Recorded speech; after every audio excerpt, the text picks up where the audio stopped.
Allez Jean-Seb, à toi de jouer, emmène-nous en balade. Alors justement, on va voir que tout se lie ici en Bretagne. Parce que là, nous avons de l'eau.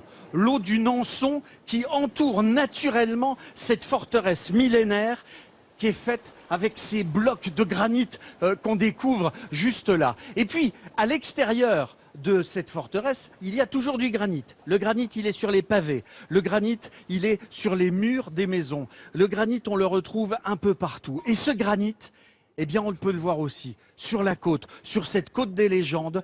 On peut découvrir ces blocs qui donnent une atmosphère si particulière à cette côte incroyable qu'on va découvrir. Les légendes, elles sont soufflées par le vent et il suffit de randonner pour s'en rendre compte. Au nord du Finistère, une côte au paysage sauvage doit son nom au mystère qu'elle recèle. Elle s'appelle la Côte des légendes. 3 fois par semaine, les membres d'une association se plongent dans cet univers et bien qu'ils soient tous nés ici, ils ne se lassent jamais de cette vue splendide.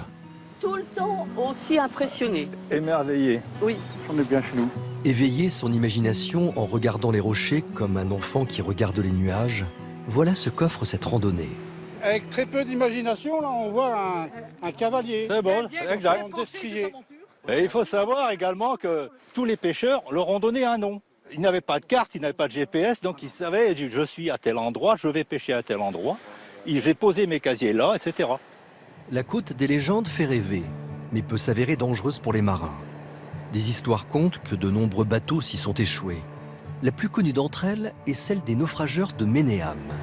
On raconte que par exemple certains naufrageurs prenaient des vaches, les disposaient sur la côte, mettaient des lampions ou des lanternes et les vaches en bougeant un petit peu donnaient l'impression aux bateaux qui étaient un petit peu en mer d'être sur la bonne voie et finalement les bateaux pensant aller vers Pontusval, vers le port de Pontusval, se retrouvaient sur les rochers et crac, le bateau se cassait et tout venait à la côte et on récupérait pareillement les produits. Continuons notre découverte de cette côte des légendes avec le hameau de Ménéam. Village de douaniers au XVIIIe siècle, puis hameau de paysans pêcheurs goémoniers, Ménéam est tombé en ruine dans les années 70. Aujourd'hui, il retrouve une seconde vie grâce à d'irréductibles Bretons comme Françoise. Moi, c'est mon pays, hein. C'est clair que je suis née ici. Tout l'imaginaire que j'avais quand j'étais petite, quand j'allais sur les cailloux et que je voyais tel ou tel animal, je le vois encore. Et il y a toutes les légendes de notre pays. Ce menhir abrite une légende, ou plutôt une superstition. Pour les habitants, le Maine-Mars est la pierre des miracles. C'est le 4e menhir le plus haut de Bretagne. Et alors, il y a une croyance qui est pour les gens célibataires, les femmes et les hommes, que s'ils jettent une pierre sur l'encoche qui est là-haut, si la pierre reste en haut, c'est qu'ils sont mariés avant la fin de l'année. Alors, on va essayer.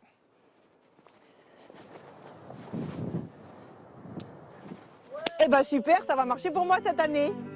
En tout cas, à regarder le tas de pierres sur ce menhir, on se dit que cette côte des légendes a toujours autant la cote.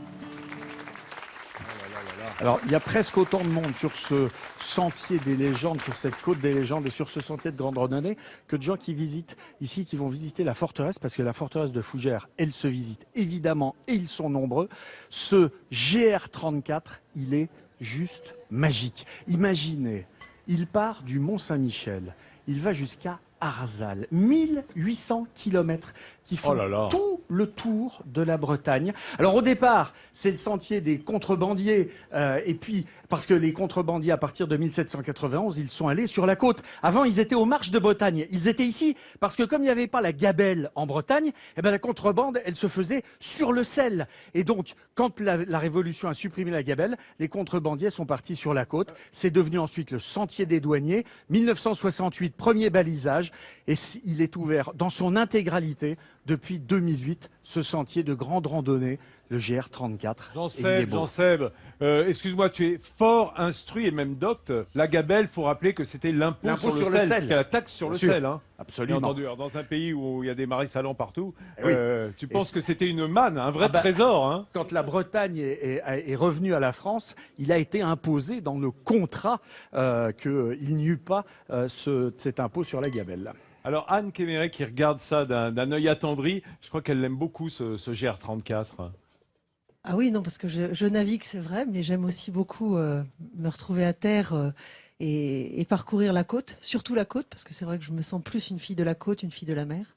Et ma grand-mère a été, alors c'est toujours avec beaucoup d'émotion, parce que ma grand-mère a été l'une de celles qui a été très active dans cette fameuse chemin des douaniers, cette ouverture qu'on a pu avoir pour parcourir depuis le Mont-Saint-Michel presque au barrage d'Arzal, la Bretagne dans sa totalité. Je crois que c'est 1800 km, quelque chose comme ça, de côte. Oh là là. Et c'est vrai que où qu'on aille en Bretagne, que ce soit le nord, pays Glazic, le Cap Sizun, qui est quand même un pays cher à mon cœur.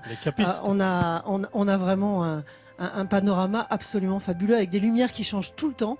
Et une côte, alors, elle s'habille de bruyère, quelquefois on va avoir des ajoncs, donc on joue dans des nuances de mauve, de jaune, et c'est absolument, c'est somptueux. Après, on se demande pourquoi les Bretons voyagent, parce que quand même, qu'est-ce qu'ils sont heureux chez eux. Et puis ils reviennent les Bretons. Justement, je me pose la question, comment une petite Bretonne qui a vécu entre Quimper, la baie de Concarneau se retrouve à partir comme ça, faire une traversée polaire? Alors c'est vrai que quand on a peut-être la chance de naviguer, d'être dans un pays d'Atlantique, quand on regarde par-delà l'océan, on se dit qu'est-ce qui se passe de l'autre côté. Et assez naturellement, on est curieux, je pense. J'ai eu la chance de naître dans une famille où mon père était marin. Et on a goûté à l'eau très très tôt. Et je crois qu'une fois qu'on a mis le pied dedans, c'est très très difficile de s'en éloigner. Donc on a envie de le connaître, on a envie de le parcourir. Et plus on le parcourt, plus on se rend compte qu'il a besoin de nous. Et c'est vrai que d'un premier projet, d'un premier voyage qui est peut-être égoïste, où on a vraiment envie de se faire plaisir, on s'en va ensuite pour peut-être porter la parole, ramener les informations et devenir le témoin qui partagera avec le reste du monde. Et puis je suppose que vous êtes d'accord, mais quand on comprend, lorsqu'on voit des images comme celles que l'on vient d'apercevoir, le fait qu'on soit le pays le plus visité au monde par le tourisme, c'est vrai qu'on a un patchwork sur un petit pays de tellement de paysages différents, une telle complexité, une telle beauté partout où on va, on le sent bien ici à Fougères.